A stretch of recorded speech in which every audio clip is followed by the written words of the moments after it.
하나님께서 오늘 주신 말씀 마태복음 1장 18절부터 25절입니다. 신약성경 1쪽입니다.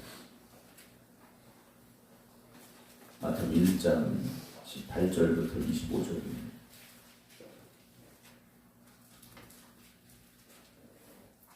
예수 그리스도의 나심은 이러하니라. 그의 어머니 마리아가 요셉과 약혼하고 동거하기 전에 성령으로 잉태된 것이 나타났더니 그의 남편 요셉은 의로운 사람이라 그를 드러내지 아니하고 가만히 끊고자 하여 이 일을 생각할 때에 주의 사자가 현몽하여 이르되 다윗의 자손 요셉아 네 아내 마리아 데려오기를 무서워하지 말라. 그에게 잉태된 자는 성령으로 된 것이라. 아들을 낳으리니 이름을 예수라 하라. 이는 그가 자기 백성을 그들의 죄에서 구원할 자이심이라 하니라. 이 모든 일이 된 것은 주께서 선자로 하신 말씀을 이루려 하심이니 이르시되 보라 처녀가 잉태하여 아들을 낳을 것이요 그의 이름은 임마누엘이라 하리라 하셨으니 이를 번역한즉 하나님이 우리와 함께 계시다 함이라. 요셉이 잠에서 깨어 일어나 주의 사자의 분부대로 행하여 그의 아내를 데려왔으나 아들을 낳기까지 동침하지 아니하더니 나음의 이름을 예수라 하니라. 아멘. 할렐루야. 오늘도 하나님이 함께 하신 가운데 믿음의 길 걸어가는 저와 여러분 되기를 주님의 이름으로 축원합니다. 우리가 살다 보면 이해할 수 없는 일, 또 설명할 수 없는 일, 이런 일들을 만나게 되죠. 우리는 어떤 계획을 세우고 살아가게 됩니다. 그런데 그 계획과는 전혀 다른 상황들을 만나게 될 때가 있죠. 또 어떤 일들이 나에게 벌어졌는데 그것이 내 힘으로 어떻게 통제가 되지 않는, 내 힘 안에서 해결되지 않는 상황들도 만나게 됩니다. 또는 내가 하지 않은 말, 또 내가 하지 않은 행동들, 또는 내가 의도했던 그런 말이나 내가 의도했던 행동과는 전혀 다른 상황으로 인하여서 오해받는 일들도 일어날 때가 있죠. 그리고 우리 마음속에 어떤 생각이 듭니까? 두려움이 올 때도 있고 분노가 올 때도 있고 억울함이 올 때도 있고 이런 마음들이, 이런 감정들이 우리에게 올라오게 되죠. 생겨나게 됩니다. 오늘 예수님의 탄생 앞에 예수님의 육신의 아버지가 되는 요셉의 이 상황이 오늘 본문의 말씀 속에 기록이 되어져 있습니다.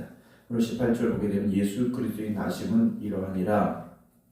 그의 어머니 마리아가 요셉과 약혼하고 결혼하여 아들을 낳았다. 이러면 아무런 문제가 없겠죠. 그런데 성경은 그렇게 기록하지 않지 않습니까? 그의 어머니 마리아가 요셉과 약혼했습니다. 여기까지는 정상적인 보통의 남자와 여자가 결혼하는 그 전의 상황들이죠. 그리고 동거하기 전입니다. 아직 정식 결혼은 치르지 않은 상태.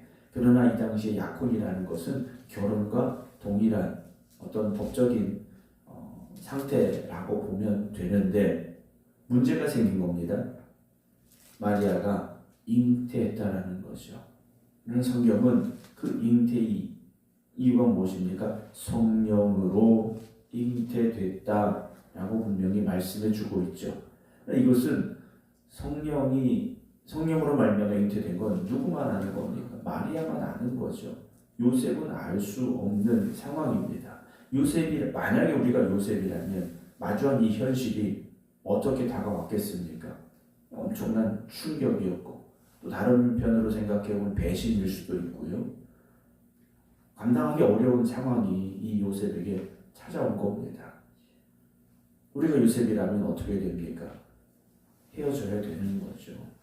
헤어지는 게 맞습니다. 그래서 19절에 그의 남편 요셉은 의로운 사람이라 그를 드러내지 않냐고 가만히 끊고자 하여 라고 이 요셉에 대해서 우리가 설명을 해줍니다.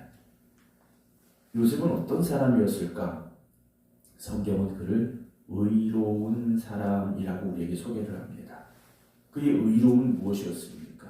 우리가 의롭다 그러면 하나님의 율법을 온전히 지킨다, 이런 종류의 의로움을 생각을 하게 되는데 성경이 오늘 요셉에 대해서 의롭다라고 말할 수 있는 이유는 무엇이냐면 마리아가 자기와 동거하기 전에 잉태된 것을 드러내지 않고 가만히 끊고자 하였던 이런 상황, 이런 요셉의 마음을 성경은 의롭다라고 우리에게 말씀해주고 있다는 거죠. 만약에 보통의 상황이라면 요셉이 분명히 마리아와의 약혼을 파혼하고자 하는 이유가 드러나야 됩니다. 뭐라고 말하겠습니까? 저 마리아가 나와 동거하지도 않았는데 아이를 가졌어. 이게 공식적인 이유지 않습니까? 그리고 이렇게 말해야 되는 이유가 무엇입니까? 나는 의롭다라는 거죠. 우리가 생각하는 의로움은 그겁니다. 다른 사람이 잘못한 거야. 나는 잘못하지 않았어. 이게 우리가 생각하는 나의 의로움에 대한 증명이라는 거죠. 그러나 요셉은 어떻게 했습니까? 가만히 끊고자 했다. 드러내려고 하지 않았다라는 거죠. 어찌 보면 마리아의 수치가 될 수도 있고 마리아를 정죄하는 일이 될 수 있는 이것을 드러내지 않으려고 했다라는 거죠. 사랑하는 성도 여러분, 우리는 본능적으로 나의 의로움을 주장하려고 합니다. 이건 아담 때부터 어쩔 수 없이 우리 안에 주어진 인간적인 본능인 거죠. 아담과 하와가 잘못했습니까? 안 했습니까? 잘못했습니다. 하나님이 먹지 말라 하신 선악과를 따먹은 사람들이에요. 그러면 하나님의 말씀 앞에 이들은 뭘 해야 되는 겁니까? 회개를 해야 되죠. 그러나 어떻게 합니까? 하나님이 나에게 주신 저 여자, 하나님 만드신 저 뱀이 나의 의로움을 증명하고 다른 사람들을 정죄하는 것은요, 우리의 본능인 것이죠. 그래서 오늘도 우리는 어떻습니까? 다른 사람들을 비난하고 다른 사람들의 실수를 드러내고 우리가 그런 일에 익숙해져 있다라는 거죠. 여러분, 우리가 다른 사람들의 물론 잘못을 보게 될 때도 있죠. 그러나 그때 우리가 해야 될 것은 뭡니까? 나를 돌아보아야 되는 거죠. 그 사람이 그런 데서 실수했구나. 그 사람이 거기서 넘어졌구나. 그 사람이 거기서 흔들렸구나. 그 사람이 거기서 그런 잘못을 했구나. 그럼 나는? 이라는 질문을 나에게 던져야지. 그 사람 안 돼. 그 사람 내가 몰랐는데 알고 보니까 그런 사람이더래. 이런 말을 하지는 말자라는 거죠. 오늘 우리가 그런 말을 하는 이유는 뭡니까? 그래도 그 사람보다는 내가 나아. 그 사람보다는 내가 의로워. 그 사람보다는 내가 믿음이 있어. 우리가 그걸 증명하고 싶어 한다는 거죠. 그러나 그걸 인정해 주시는 분은 누구십니까? 하나님이시죠. 내가 증명하려고 해서 증명되는 게 아니죠. 물론 다른 사람들을 정죄함으로 나가 내 자신이 잠깐은 의로운 것처럼 보일 수 있습니다. 그러나 그것이 어떻게 됩니까? 말이라는 것은 돌고 돌게 돼 있어요. 결국 그 비난은, 그 정죄는 언젠가는 나를 향해 돌아오게 된다는 거죠. 그 사람 누구 잘못했다고 하더니 그 사람도 똑같아. 이런 말이 들릴 수 있지 않습니까? 왜냐하면 우리는 언젠가는 실수할 수 있어요. 우리도 언젠가는 무너질 때가 있기 때문이다라는 거죠. 그런데 우리가 다시 한번 생각해 봅니다. 아담과 하와를 보면요, 이들의 정죄는 상대방을 향한 정죄로 끝난 게 아니죠. 결국은 누구를 향합니까? 하나님을 향할 수밖에 없어요. 그래서 우리가 누군가를 비난하고 정죄하다 보면 결국 무엇입니까? 하나님 앞에 범죄하게 돼 있습니다. 하나님은 우리에게 뭐라고 말씀하십니까? 원수도 사랑하라고 하셨는데 그것도 범죄하는 것이고요. 그 사람을 나에게 보내주신 하나님을 원망하는 것도 하나님 앞에 범죄하는 것이 될 수 있죠. 그런데 요셉을 보십시오. 그러지 않았다라는 겁니다. 드러내지 아니하고 가만히 끊고자 했다라는 거죠. 모든 것은 자기가 짊어지고 가는 거지 않습니까? 20절에 이 일을 생각할 때 요셉이 얼마나 마음속에 고민이 됐겠습니까? 요셉이요, 의로운 사람이었지만 그의 마음속에는 수많은 고민이 있었을 거라는 겁니다. 이 일로 인하여 나에게 돌아올 화살, 다른 사람들이 뭐라고 할까? 그런데 요셉은 어떻게 합니까? 의로운 사람이었다라는 거죠. 의로움이란 다른 사람을 향한 자비로운 긍휼로 드러날 수 있습니다. 의로움이란 또한 하나님의 뜻에 대한 온전한 순종, 경외함으로 드러나는 거죠. 아브라함이 이삭을 번제로 바치려 할 때 하나님께서 그를 인정하신 게 뭡니까? 그의 의로움이었지 않습니까? 네가 나를 경외하는 줄 내가 이제 알았다 하셨어요. 요셉은 의로운 사람이었습니다. 그러나 그 의로움은 칼같이 정죄하고 죄를 갈라내는 의로움이 아니라 상대를 배려하고 상대를 살리려 하는 의로움이었다라는 거죠. 오늘 요셉은 어찌 보면 그런 사람이었기에 예수님의 육신의 아버지로 그 이름을 불려지게 된 것은 아닐까. 어쩌다 보니 그렇게 된 것이 아니라는 거죠. 여러분, 하나님의 뜻하심이 있고 분명한 계획하심이 있습니다. 주의 사자가 현몽하여 이르되 다윗의 자손 요셉아. 예수님의 출생은 다윗의 자손으로 오게 되어 있습니다. 이것이 성경의 예언이지 않습니까? 그런데 만약에 요셉이 마리아와 이 정원을 깼다면 어떻게 되겠습니까? 하나님께서 주신 이 약속의 말씀이 온전히 이루어질 수 없는 상황이 되죠.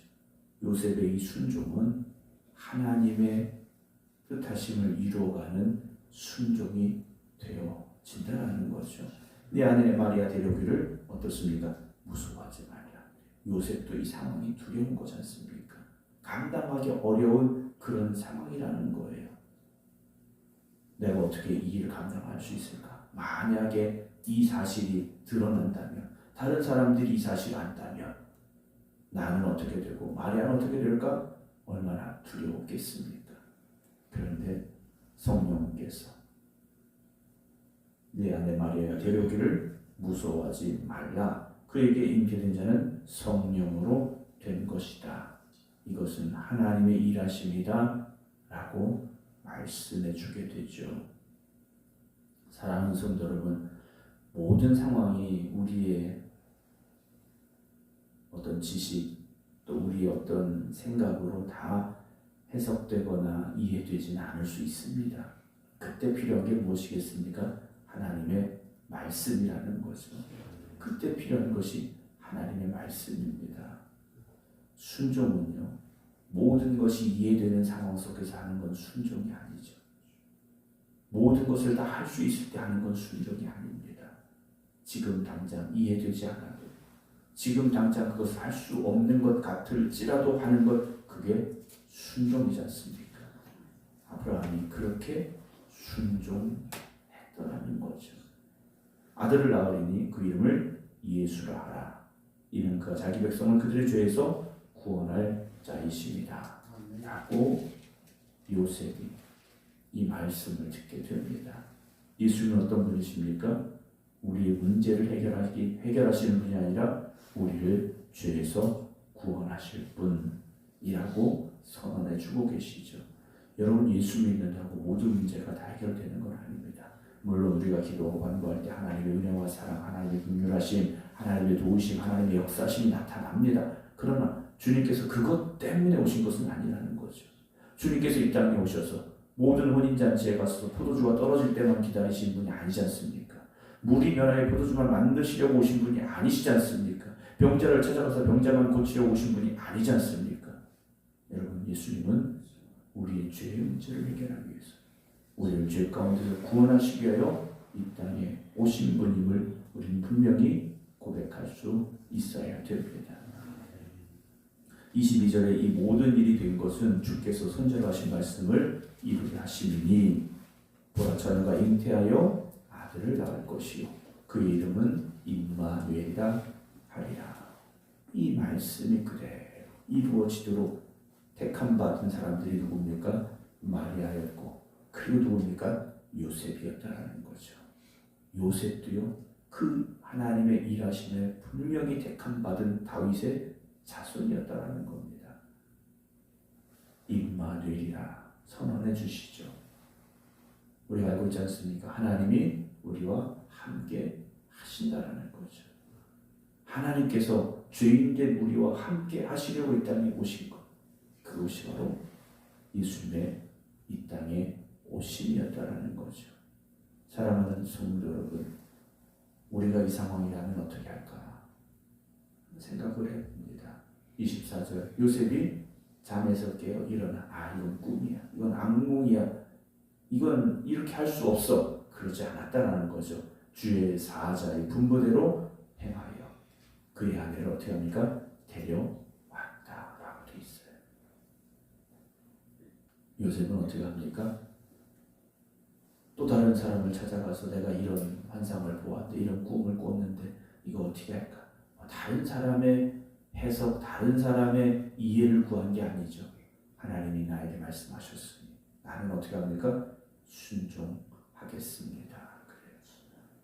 물론 24절의 상황이 그날 당일이었는지 우리가 정확히 알 수는 없지만 마태는 이 상황을 깨어 일어나 분부대로 행하여 데려왔다 라고 아주 빠르게 진행되었음을 우리에게 말씀해 주고 있습니다. 사랑하는 성도 여러분, 여러분 순종 앞에서는 그 고민이 길 필요가 없어요.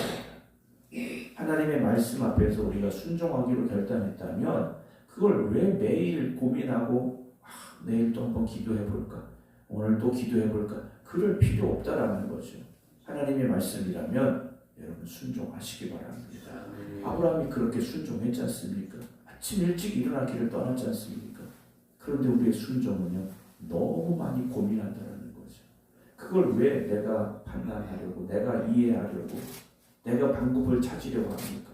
여러분 순종은 말씀하셨으니 내가 따르겠습니다, 그 결단으로 하는 게 순종이지 않습니까? 25절에 아들을 낳기까지 동침하지 아니하더니 나음의 이름을 예수라 했다 그랬어요. 이름을 누가 부른 겁니까? 자기가 붙여준 거죠. 물론 하나님 주신 이름입니다만 아버지로서 아들에게 그 이름을 지어 주었다 라고 되어 있습니다. 이름을 준다라는 것은요, 법적인 책임을 지게 되는 거죠.